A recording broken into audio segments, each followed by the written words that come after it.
अपने बच्चों के लिए क्या बनाया था? दौलत, सरमाया, माल, धन दौलत।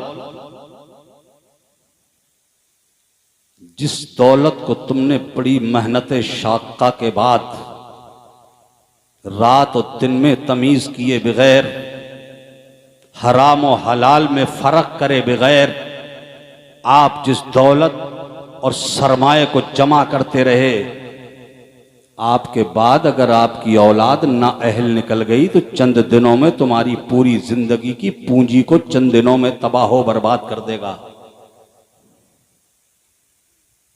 उस बच्चे के लिए क्या तैयारी की थी आपने? उस बच्चे के लिए आपने कौन सा रास्ता बनाया था? उसे कौन सा नस्बुल ऐन दिया था आपने?